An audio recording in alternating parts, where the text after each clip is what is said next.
今天是2025年的4月14号，现在是上午的11点50分啊，来到纽约曼哈顿37街的14号萨尔瓦多驻纽约总领事馆了。一会儿12点钟，这里呢有一个示威抗议游行，门口都有记者到来了啊。萨尔瓦多驻纽约总领馆开门时间早上8点到下午4点，里面都坐的有人啊，偷拍一点。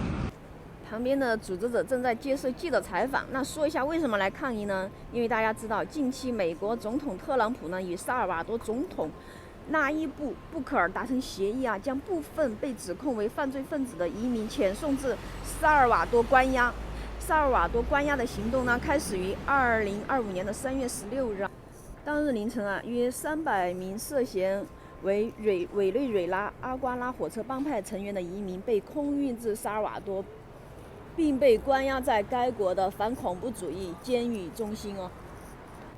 美国政府援引1798年的外国敌人法进行遣返啊，并与萨尔瓦多签署了一项价值600万美元的协议，将这些移民关押在萨尔瓦多的高安全级别的监狱反恐怖主义监禁中心。然而，此举呢引起了广泛的争议和法律挑战啊。一些被遣返者的家属和律师表示，他们并非帮派成员啊，且在美国没有犯罪记录。例如，马里兰州居民基尔马·阿布格雷加亚西在有法院保护令的情况下，仍被错误的遣返，引发这个法律诉讼啊。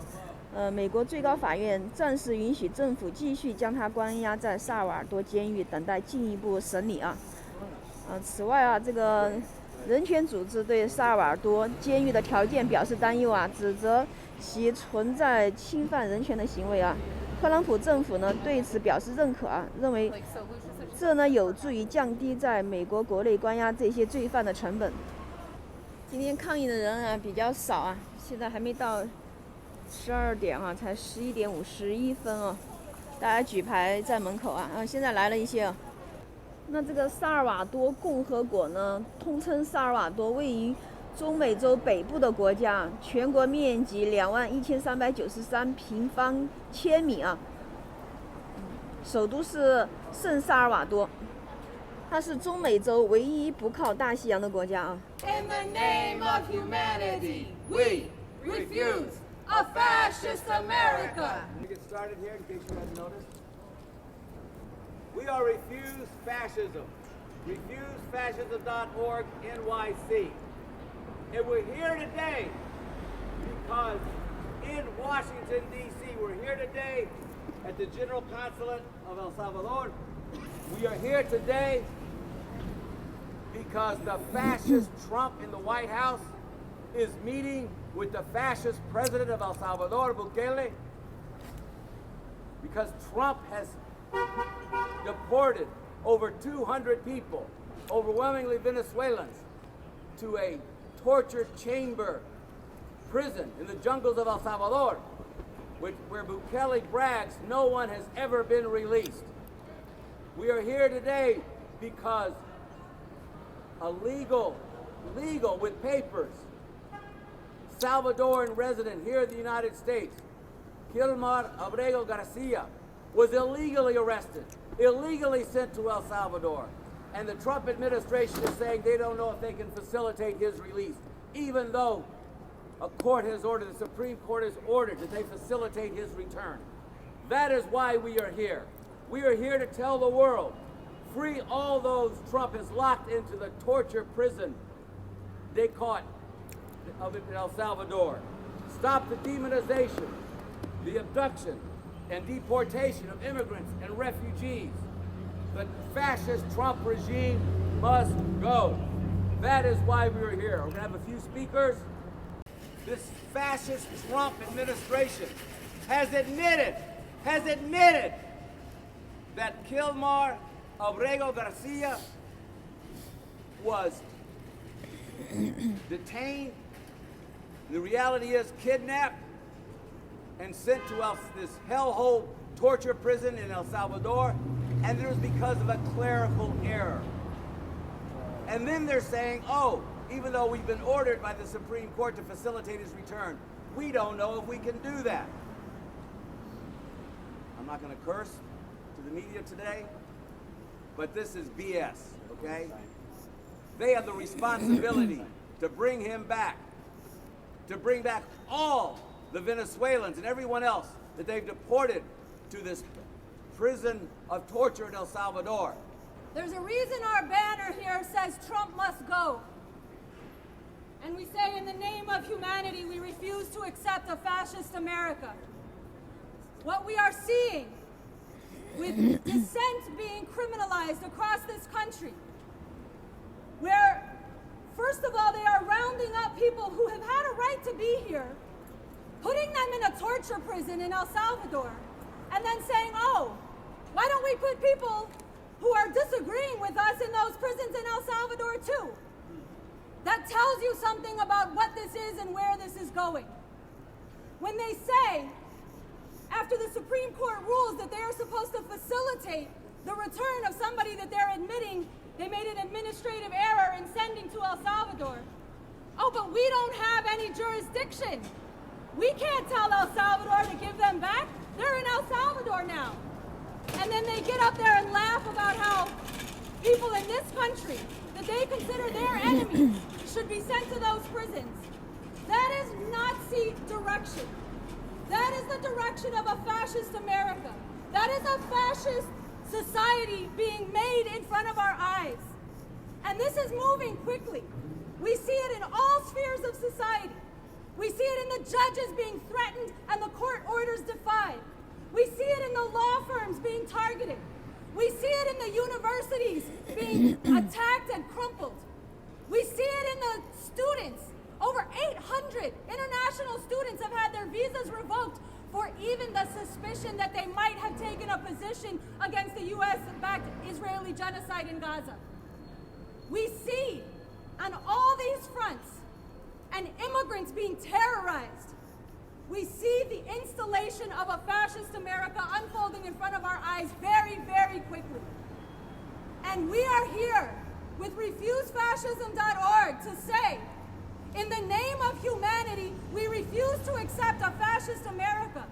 And we are calling on all the decent people, on the tens of millions in this country who hate all of this, on the people who were represented on April 5th when they came out, at least 1 million people across this country saying no to all of this.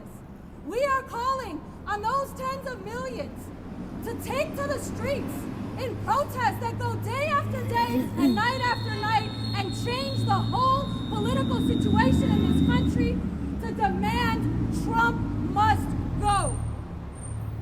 2026 is too late.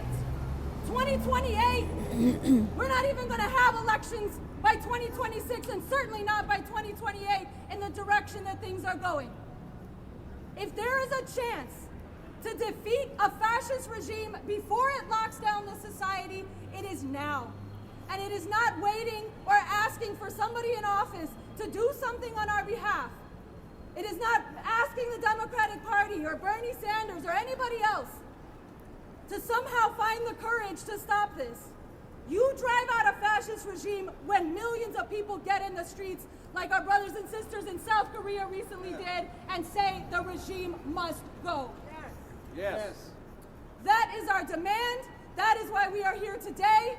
Today when Trump is meeting with the president of El Salvador, Nayib Bukele, in Washington, D.C., their meeting was scheduled for 11 a.m. They are probably meeting right now.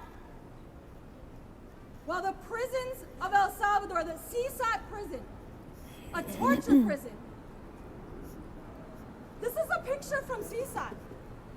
This was a picture, I believe it was not long after it opened several years ago.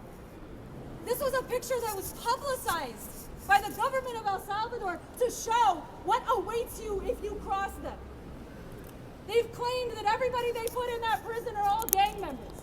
And it's been well documented. Many people in there have no evidence of being gang members. And even if they were, this is fucking torture. I don't care what kind of criminal you are. You have a right to be treated as a human being. You have a right to due process. You have a right to not be tortured and humiliated and degraded. And this is what Bukele is doing to the people of El Salvador. And now, together with Trump, taking people who have had a right, even by the laws of this country, asylum in this country, and sending them to El Salvador as a first wave and a first message of clamping down the whole society and terrorizing into submission anybody who might dare to oppose them. No. In the name of humanity, we refuse to accept a fascist America. Trump must go. 9-0 that the Trump administration must facilitate the return of Kilmar Garcia.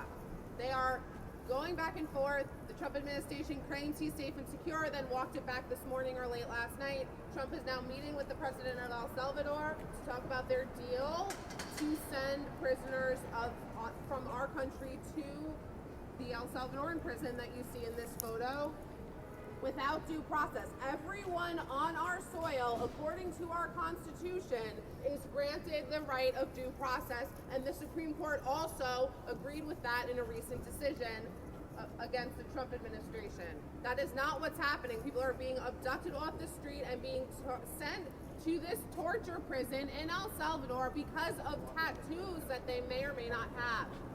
This is not due process. This is unconstitutional. This is not American.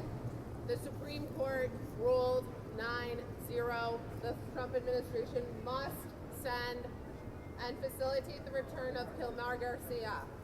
Free, free Kilmar. Free, free. Something from, my name is Rafael Cadares. I work with the RevCom Corps for the Emancipation of Humanity. And I wanted to read something from revcom.us, the website that is the center of our movement. It says, hundreds of immigrants, mainly from Venezuela, have been forcibly deported to El Salvador's nightmare Secot prison, from which the president of El Salvador brags. No one ever leaves. Secot is essentially a torture chamber. Men are packed 100 to a cell and are in their cells 23.5 hours a day with no privacy, no furniture, no mattresses, no pillows, no reading material besides the Bible, and no ability to get mail or communicate with lawyers or family. There are no visits allowed in this prison. Now, this hellhole has been designated for immigrants from in the U.S. So far, this is for Venezuelan and Salvadoran immigrants, although Trump is also publicly toying with the idea of sending U.S. citizens there. Heads shaved, stripped half naked. Hundreds of immigrants so far received this sentence of a living death from the Trump regime, without the regime having to show any evidence, provide criminal trials, or enable these migrants to defend themselves. And I want you guys to imagine what it is like to live in these conditions. 23.5 hours per day. Your family doesn't even know if you're alive or dead. You can't get visits from them. You can't see a lawyer. The only reason you are in there is because of some accusation from Bukele if you're in El Salvador, or from Marco fucking Rubio if you're in the US. Maybe you had a tattoo, maybe you didn't, maybe they didn't like how you looked. For what? First, the regime said that these hundreds of Venezuelans were members of the Tren de Aragua Venezuelan street gang. Then it turned out that most had been identified as gang members on the basis of things like, and listen to this, this is literally true, having a Michael Jordan t-shirt, or a tattoo of a soccer club, or even an autism awareness tattoo. And you end up in these conditions for the rest of your life with no way out. Think about that. So then the regime claimed that they were still dangerous criminals, but thorough investigations by a number of news outlets showed that about 90% of them had no U.S. criminal record, and most had no criminal record anywhere. One Salvadoran man who fled to the U.S. originally to escape from the MS-13 gang in El Salvador who had an existing court order barring the U.S. from sending him back there, is now among the people at Sukkot. I'm talking about Kilmar, whose population includes many MS-13 members. The U.S. admits it sent them there inadvertently, and in defiance of major court rulings, claims that they have no way to get him out. So now I wanted to read something from the revolutionary leader Baba Vakian, who's been giving incredible analysis, deep analysis of the situation we are facing with this fascist regime right now. At Baba Vakian official, he said, "The regime is moving with crazed speed to deny and eliminate basic rights for everyone who does not conform to their fascist rule, and to forcibly use the powers of the government against anyone they regard as enemies, terrorizing, disappearing, torturing, and silencing any opposition." Listen to this. At one and the same time, they insist that they are above the law, and they insist that Trump is the law. They recognize no authority beyond their own raw exercise of power. This is fascism, and people need to understand this, or they cannot and will not act in their millions and millions in the way they need to defeat this fascism. So I want to call on you to go to @BabaVakianOfficial, go to revcom.us if you want to understand what we're facing, why we're facing it, and what we need to do to actually stop this. There is no better resource. Thank you. No! No, no, no! In the name of humanity, we refuse a fascist America! No! No! No, no, no! In the name of humanity, we refuse a fascist America! No! No! No, no, no! In the name of humanity, we refuse a fascist America! No! No! No, no, no! Los negamos. 今天这个视频给大家分享到这里啊，感谢大家点个赞啊，你也可以发表自己的意见啊，感谢大家，谢谢。